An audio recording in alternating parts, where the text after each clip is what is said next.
बच्चों, I am अर्चना चौधरी। हम पढ़ रहे हैं live process in class 10 chapter 6। आज का टॉपिक है रेस्पिरेशन। रेस्पिरेशन सिंपल भाषा में हम कहते हैं कि सांस लेना और सांस छोड़ने को हम कहते हैं रेस्पिरेशन। हम इसको कह सकते हैं एक्सहेलेशन एंड इनहेलेशन, मतलब सांस लेना और सांस छोड़ना।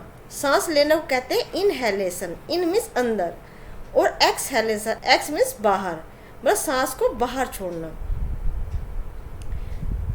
लेकिन रेस्पिरेशन यही नहीं है। रेस्पिरेशन एक्चुअली 2 टाइप का होता है, एक ब्रीथिंग और दूसरा रेस्पिरेशन। इसे हम कहते हैं सिंपल भाषा में जो हमने अभी बताया वो है ब्रीथिंग, मतलब सांस लेना और सांस छोड़ना। The process of taking air into expelling it from the lung, मतलब लंग में एयर को लेना और उसको बाहर छोड़ना। ये क्या है? सिंपल भाषा में ये है ब्रीथिंग। नोस्ट्रिल से हम एयर लेते हैं और ये जाती है लंग तक। ये प्रेशर ग्रेडियंट पे काम करती है और उसमें हेल्पफुल होता है डायफ्राम एंड रिब्स। डायफ्राम जो होता है एक मस्कुलर स्ट्रक्चर होती है और रिब्स एक केज टाइप स्ट्रक्चर बनाती है जो हमारे लंग्स को प्रोटेक्शन प्रोवाइड करती है। जब ये जो डायफ्राम है रिलैक्स होता है, रिलैक्स मतलब इसका साइज बढ़ जाता है, ऐसे ये डोम सेव स्ट्रक्चर बना लेता है। जब ये डोम सेव स्ट्रक्चर बना लेता है तो जो ये लंग्स हैं इनका वॉल्यूम कम हो जाता है, क्योंकि ये इसको ऊपर की तरफ पुश करते हैं, तो एरिया कम हो गया। जब एरिया कम हो गया तो इसके अंदर प्रेशर बढ़ गया। प्रेशर बढ़ गया तो ये जो एयर है लंग्स के अंदर वो बाहर निकल जाएगी, क्योंकि ये काम कर रहा है डिफ्यूजन पर, सिंपल डिफ्यूजन पर। डिफ्यूजन क्या होता है? हायर कंसंट्रेशन से लोअर कंसंट्रेशन की ओर फ्लो किसी भी चीज़ का, तो वो है डिफ्यूजन। तो चूंकि यहाँ पे प्रेशर ज़्यादा हो गया क्योंकि एयर कम हो गया, डायफ्राम ऐसा हो गया रिलैक्स स्टेज में, ठीक है, अंदर की तरफ आ गया, तो ये जो लंग्स का एरिया कम हो गया, एरिया कम हो गया तो इसमें प्रेशर बढ़ गया। प्रेशर बढ़ गया तो जो कार्बन डाइऑक्साइड है ना अंदर, वो एटमॉस्फेयर में बाहर आ गई, और जब ये डायफ्राम कॉन्टैक्ट करता है तो ये नीचे की तरफ आ गया। नीचे की तरफ आया तो ये लंग्स का एरिया जो है ये बढ़ गया, मतलब इसके अंदर वॉल्यूम डिक्रीज हो गया। वॉल्यूम डिक्रीज हो गया तो चूंकि ऑक्सीजन यहाँ पे कम है और बाहर ज़्यादा है, तो जो एयर है बाहर से अंदर की तरफ डिफ्यूज हो जाएगी। तो जो ब्रीथिंग है ये सिंपली डिफ्यूजन पे बेस होती है, मतलब प्रेशर ग्रेडियंट पे ही काम करती है। अगर सिंगल सेल ऑर्गेनिज्म होते हैं तो उसमें जो ऑक्सीजन मिलने की कोई प्रॉब्लम नहीं होती, क्योंकि ये सिर्फ डिफ्यूजन से ही पूरा हो जाता है, क्योंकि जो सेल है ना वो पूरी तरह से एटमॉस्फेयर के टच में है। लेकिन जो मल्टी सेलुलर ऑर्गेनिज्म होते हैं उसमें सिंपल डिफ्यूजन से काम नहीं चलता है, ठीक है, क्योंकि अगर एक ऑक्सीजन मॉलिक्यूल में कैरी करें लंग से लेकर हमारे पैर के टो तक तो लगभग 3 साल लग जाती हैं। इतना लंबा प्रोसेस होता है। लेकिन सेल को तो हर सेल को ऑक्सीजन चाहिए, ठीक है। दूसरा टाइप है रेस्पिरेशन। रेस्पिरेशन होता है oxidation of glucose to provide. तो रेस्पिरेशन का मतलब होता है जो ग्लूकोज मॉलिक्यूल है उसका ऑक्सीजन की प्रेजेंस में ब्रेक डाउन करना, उसका ऑक्सीडेशन होना। क्योंकि जब कोई भी चीज़ टूटती है तो उससे एनर्जी निकलती है। क्या निकलती है? उसमें एनर्जी निकलती है। तो इसलिए रेस्पिरेशन के थ्रू जो हमें मिलती है वो होती है एनर्जी, और एटीपी के रूप में वो मिलती है।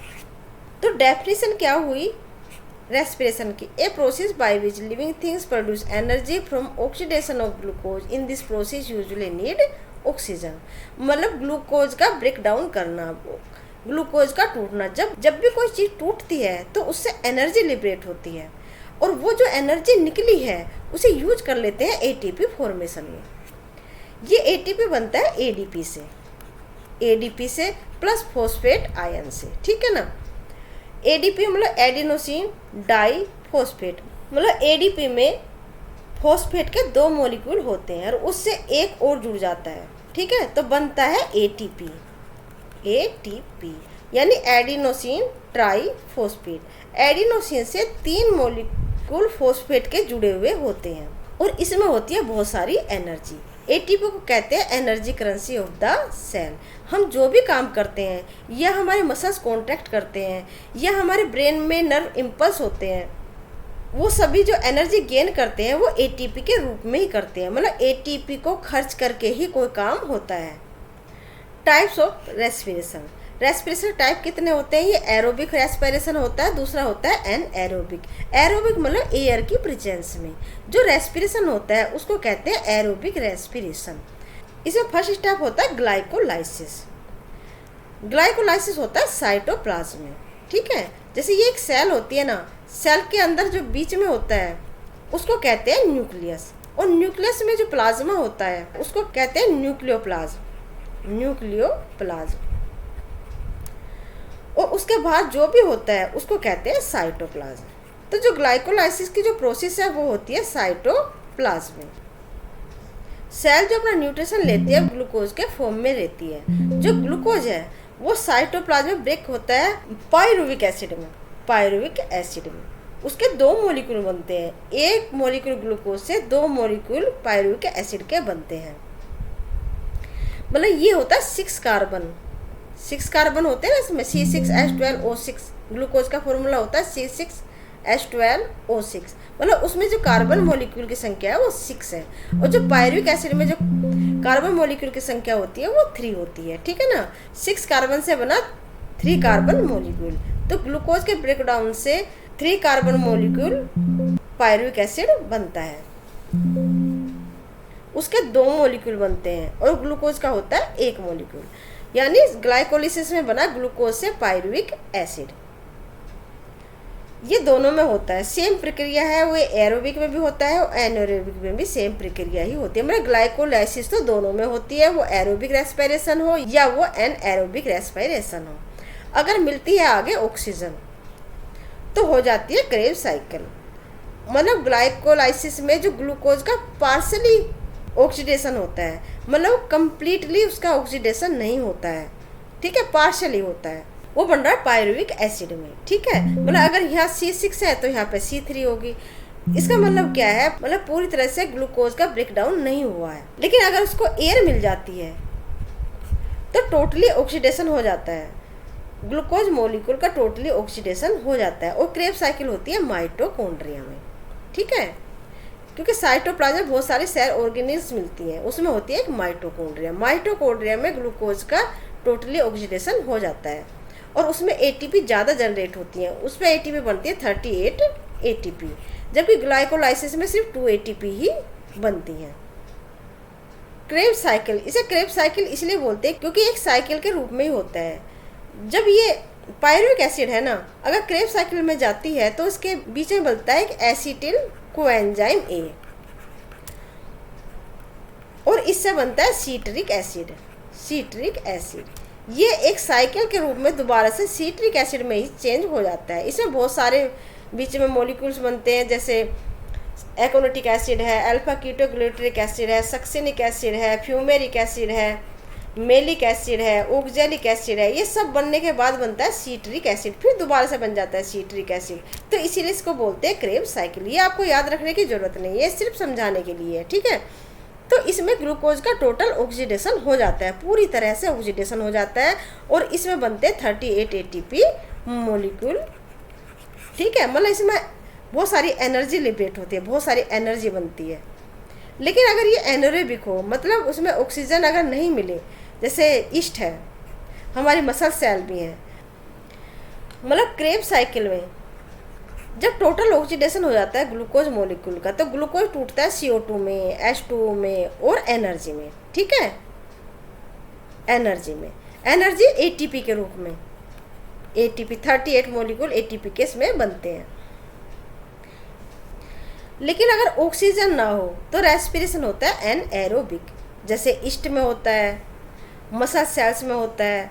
तो जो ग्लूकोज है ना, ये पायरुविक एसिड में चेंज हुआ था ग्लाइकोलाइसिस में, तो ये इसका बाद में फिर टोटल ऑक्सीडेशन नहीं होता है, और बनता क्या है? या तो ethanol, carbon dioxide and energy, ठीक है, या बनता है लैक्टिक एसिड प्लस एनर्जी। जो मसल्स में हमारा रेस्पिरेशन होता है उसमें भी एनारोबिक रेस्पिरेशन होता है। जब हम बहुत ज़्यादा एक्सरसाइज वगैरह कर लेते हैं तो लैक्टिक एसिड में ग्लूकोज चेंज हो जाता है, जिससे थकान होती है, ठीक है, और उसमें और कुछ एनर्जी लिबरेट होती है। ये भी 3 कार्बन मॉलिक्यूल है। और ईस्ट में भी एनारोबिक रेस्पिरेशन होता है, उसमें जो ग्लूकोज है, ग्लूकोज से जो पायरुविक एसिड बनी थी वो चेंज हो जाती है इथेनॉल में और कार्बन डाइऑक्साइड में, और कुछ एनर्जी, इसमें बहुत कम एनर्जी लिबरेट होती है 2 ATP, ठीक है। लेकिन अगर टोटल ऑक्सीडेशन होता है तो कार्बन डाइऑक्साइड में चेंज हो जाता है ग्लूकोज और वाटर और एनर्जी बनती है। ठीक है ना, टोटल ऑक्सीडेशन के बाद कार्बन डाइऑक्साइड, वाटर और एनर्जी और प्लस 38 मॉलिक्यूल एटीपी के बनते हैं। तो एनारोबिक रेस्पिरेशन दूसरा टाइप है एनएरोबिक रेस्पिरेशन, मतलब जिसमें ऑक्सीजन की जरूरत नहीं होती है, जिसमें ऑक्सीजन नहीं होती है। Lactic acid fermentation, in this type of anaerobic respiration glucose is spilled into 2 molecule of lactic acid to produce 2 ATP. 2 ATP इसमें बनते हैं। ठीक है, जैसे हमारे मसल्स हैं। Alcoholic fermentation, in this type of anaerobic respiration glucose is spilled into ethanol और ethyl alcohol. ठीक है ना, इसमें चेंज होता है और एटीपी 2 एटीपी बनते हैं, जैसे है ईस्ट, जैसे ईस्ट। इसमें तो एरोबिक रेस्पिरेशन हो भी नहीं सकता है, क्यों? क्योंकि इसमें माइटोकॉन्ड्रिया नहीं होते हैं। ठीक है ना, ये होते हैं माइटोकॉन्ड्रिया। माइटोकॉन्ड्रिया में तो होती है ना क्रेब्स साइकिल, एरोबिक रेस्पिरेशन। तो difference between aerobic and anaerobic respiration, aerobic respiration और एनएरोबिक रेस्पिरेशन में अंतर क्या हो सकता है? एरोबिक रेस्पिरेशन में break down of food in presence of oxygen, जो फूड होता है मतलब जो ग्लूकोज है ऑक्सीजन की प्रेजेंस में उसका ब्रेक डाउन हो जाता है, टोटल ब्रेक डाउन हो जाता है। Break down of food in absence of oxygen, इसमें ऑक्सीजन नहीं होती है। ठीक है ना, एंड प्रोडक्ट इसका क्या होता है? कार्बन डाइऑक्साइड होता है, वाटर एंड एनर्जी होता है। जबकि इसका क्या हो सकता है? लैक्टिक एसिड हो सकता है और एल्कोहल हो सकता है ना, and carbon dioxide. It take longer time to produce energy aerobic, इसमें बहुत लंबा टाइम लगता है एनर्जी प्रोड्यूस होने में, जबकि ये फास्ट प्रोसेस होती है ना, कि इसमें पार्सली ब्रेक डाउन होता है ग्लूकोज का। Produce large amount of energy in form of ATP, और इसमें बनते हैं 2 एटीपी। एक एटीपी मॉलिक्यूल के ब्रेक डाउन से जब बनता है एडीपी, मतलब एक कम हो गया ना फॉस्फेट, उससे जो एनर्जी लिबरेट होती है वो 30.5 किलो जूल पर मोल होती है। ठीक है, respiration in human being, human being में रेस्पिरेशन कैसे होता है? जो हम सांस लेते हैं, जो ऑक्सीजन लेते हैं वो नोस्ट्रिल के थ्रू लेते हैं। फिर आती है फेरिंग्स, फेरिंग्स एक कॉमन पैसेज होता है न्यूट्रिशन के लिए और रेस्पिरेशन के लिए। उसके बाद होते हैं ट्रेकिया, ट्रेकिया मतलब विंड पाइप, और उसमें होते हैं कार्टिलेज से बने हुए ऐसे रिंग लाइक स्ट्रक्चर, जो पूरी तरह से नहीं होते, पीछे की तरफ इस तरह से खुले हुए होते हैं। क्यों खुले होते हैं? क्योंकि पीछे की तरफ जो होती है वो होती है फूड पाइप, जिससे फूड पाइप में फ्रिक्शन ना हो और कोई इंजरी ना हो, इसलिए ये यहाँ से खुले हुए होते हैं। और क्यों होते हैं ये कार्टिलेज? ताकि जो ये हमारी विंड पाइप है ना, ये कोलेप्स ना हो जाए। कभी मान लिया ऑक्सीजन कम है तो ये कोलेप्स हो जाएगी ना, सांस कैसे लेंगे? तो इसीलिए कार्टिलेज के बने हुए रिंग लाइक स्ट्रक्चर इसमें होती है। तो ये हुआ विंड पाइप। जब ये ट्यूब है ना, जो विंड पाइप है, 2 में डिवाइड हो जाती है एवरी लंग के लिए, तो इसको बोलते हैं ब्रोंकाई, ब्रोंकाई। ठीक है, ये ब्रोंकाई जब लंग्स के अंदर जाती है और फर्दर डिवाइड होती है, इसको बोलते हैं ब्रोंचियोल, इसको बोलते हैं ब्रोंचियोल। ऐसे ये फर्दर डिवाइड हुई और इसके बाद ये further smaller tube like structure में डिवाइड होती रहती है और लास्ट में एक बैलून लाइक स्ट्रक्चर बनती है जिसको बोलते हैं एल्वुलाई, एल्वुलाई। ये होती है function unit of lung. Actual में इसी के सरफेस से ऑक्सीजन और कार्बन डाइऑक्साइड का डिफ्यूजन होता है, क्योंकि जो एल्वुलाई होती है ना, ये एल्वुलाई है, इसके पास से बहुत सारी ब्लड वेसल्स होती हैं। उसकी जो ऊपर की लेयर होती है उसको बोलते हैं एपिडर्मिस, एपिडर्मिस। वो बहुत थिन होती है, इसीलिए इसमें डिफ्यूजन जो है इजीली हो जाता है। और जो ब्लड वेसल्स में बह रहा होता है, ब्लड बह रहा होता है ना, क्योंकि एल्वुलाई के अंदर बहुत ज़्यादा ऑक्सीजन है तो उसका प्रेशर ग्रेडियंट ज़्यादा है, और जो ये ब्लड आ रहा है ना ब्लड वेसल्स में, वो आ रहा है पूरी बॉडी पार्ट से, उसमें CO2 की मात्रा ज़्यादा है। ठीक है ना, उसमें CO2 ज़्यादा है और ऑक्सीजन कम है, तो जो CO2 ज़्यादा है ये तो डिफ्यूज हो जाती है एल्वुलाई में, और जो ऑक्सीजन की मात्रा एल्वुलाई में ज़्यादा है वो डिफ्यूज हो जाती है ब्लड में, और ब्लड वेसल्स में बह रहा होता है ब्लड। और जो ऑक्सीजन कैरी करते हैं ना, वो करते हैं RBC, क्योंकि ब्लड में 3 टाइप की कार्बोसिकल्स मिलती है ना, RBC, WBC और ब्लड प्लेटलेट्स। जो RBC होती है ना, वो ऑक्सीजन को कैरी करती है, क्योंकि उसके अंदर होता है हीमोग्लोबिन, हीमोग्लोबिन जिसके अंदर होते हैं एफी आयन। जो एफी आयन है वो ऑक्सीजन से बाइंडिंग की उसकी बहुत ज़्यादा कैपेसिटी होती है, और ऑक्सीजन इससे बाइंड होती है, और ऑक्सीजन इससे बाइंड होकर पूरी बॉडी में ये फ्लो होती है। और जब ब्लड बॉडी पार्ट में कैरी करता है तो वहाँ पे ऑक्सीजन यूज हो जाती है और कार्बन डाइऑक्साइड की मात्रा ज़्यादा हो जाती है। इसलिए जो कार्बन डाइऑक्साइड है ना वो प्लाज्मा में डिजोल्व होता है। किस में डिजोल्व होता है? प्लाज्मा में डिजोल्व होता है, और ब्लड के थ्रू फिर वो दोबारा से आ जाता है एल्वियोलाई में। तो इस तरह से ब्लड जो है दोनों को कैरी करता है, ऑक्सीजन को और कार्बन डाइऑक्साइड को भी। कार्बन डाइऑक्साइड प्लाज्मा में डिजोल्व होके एल्वियोलाई तक पहुंचती है। ये लंग्स पता है, डायफ्राम इसमें हेल्प करता है, अभी बताया था पिछली स्लाइड में। और ये रिब्स। अगर प्लांट की बात करें, प्लांट में एयर का जो डिफ्यूजन होता है वो स्टोमेटा के थ्रू होता है, स्टोमेटा पढ़ा था ना, किडनी से भी स्ट्रक्चर होती है इन लीफ में, उसको कहते हैं स्टोमेटा। ये होते हैं गार्ड सेल। तो इसके थ्रू ऑक्सीजन और कार्बन डाइऑक्साइड का डिफ्यूजन होता है। ये भी प्रेशर ग्रेडियंट पे काम करता है। सुबह के टाइम जब कार्बन डाइऑक्साइड प्लांट लेते हैं तो इससे बनाते हैं अपना फूड फोटोसिंथेसिस के थ्रू। तो ये जो कार्बन डाइऑक्साइड है यूज हो जाती है फोटोसिंथेसिस में, ठीक है, फोटोसिंथेसिस। और फोटोसिंथेसिस से जो ऑक्सीजन लिबरेट होती है वो यूज हो जाती है रेस्पिरेशन में। लेकिन रात के समय एट नाइट क्या होता है? फोटोसिंथेसिस तो हो नहीं रहा होता है, सिर्फ क्या होता है? रेस्पिरेशन होता है, और रेस्पिरेशन के थ्रू निकलती है CO2। तो जो एटमॉस्फेयर में CO2 की परसेंटेज ज़्यादा हो जाती है, इसलिए कहते हैं रात में पेड़ के नीचे नहीं सोना चाहिए। क्यों नहीं सोना चाहिए? क्योंकि उसमें CO2 ज़्यादा लिबरेट होती है, वो यूज नहीं हो रही होती है फोटोसिंथेसिस में, ठीक है। इसलिए रात के समय पेड़ के नीचे नहीं सोना चाहिए। जो फिशेस हैं वो अपने जो ऑक्सीजन लेती है वो वाटर से लेती है, लेकिन वाटर में जो डिजोल्व ऑक्सीजन है उसकी परसेंटेज लेस होती है, कम होती है। तो इसलिए इसे ब्रीथिंग जो रेट होती है ना वो हाईली होती है, वो ज़्यादा होती है। और जो फिशेस अपने मुंह से वाटर बहुत तेज लेती हैं, वो जो पानी है वो गिल के पास से होकर गुजरता है, और गिल्स में बहुत सारे होते हैं ब्लड वेसल्स, जहाँ से वो ऑक्सीजन एब्जॉर्ब कर ली जाती है बाय RBC, ठीक है बच्चों। ये था आज का टॉपिक। एक बार फिर रिकैप करते हैं। रेस्पिरेशन 2 टाइप का होता है, breathing and respiration. Breathing simply सांस लेने को हम ब्रीथिंग कहते हैं, जिसमें से ऑक्सीजन लेते हैं, कार्बन डाइऑक्साइड हम बाहर निकालते हैं। और रेस्पिरेशन में होता है break down of glucose molecule, जिसमें बहुत सारी एनर्जी रिप्लेट होती है ATP के रूप में। एरोबिक रेस्पिरेशन साइटोप्लाज्म से शुरू होता है, जिसे कहते हैं ग्लाइकोलाइसिस में ग्लूकोज का ब्रेक डाउन होता है पायरुविक एसिड में। 2 मॉलिक्यूल पायरुविक एसिड में जो 3 कार्बन मॉलिक्यूल होता है वो ग्लूकोज होता है 6 कार्बन मॉलिक्यूल। इसमें पार्शली ऑक्सीडेशन होता है ग्लूकोज का, टोटली नहीं होता है, इसलिए एनर्जी लिबरेट भी कम होती है, वो 2 ATP ही होती है। उसके बाद अगर ऑक्सीजन होती है तो क्रेब्स साइकिल की प्रोसेस होती है, और वो होती है माइटोकॉन्ड्रिया में, जिसमें 38 मॉलिक्यूल बनते हैं, और ग्लूकोज का टोटली ब्रेक डाउन हो जाता है कार्बन डाइऑक्साइड, वाटर और एनर्जी में। यह है carbon dioxide, water and energy. इसमें एनर्जी 38 ATP मॉलिक्यूल बनते हैं। एनारोबिक रेस्पिरेशन होता है, हमारे मसल्स में भी होता है, कुछ एनारोबिक बैक्टीरिया में होता है, ईस्ट में होता है, जिससे पार्शली ब्रेक डाउन होता है ग्लूकोज का, वो इथाइल अल्कोहल में होता है, और इसमें 2 मॉलिक्यूल ATP ही बनते हैं। मसल्स में हमारे लैक्टिक एसिड में होता है, जिसकी वजह से हमें पेन महसूस होता है, और 2 ATP मॉलिक्यूल बनते हैं।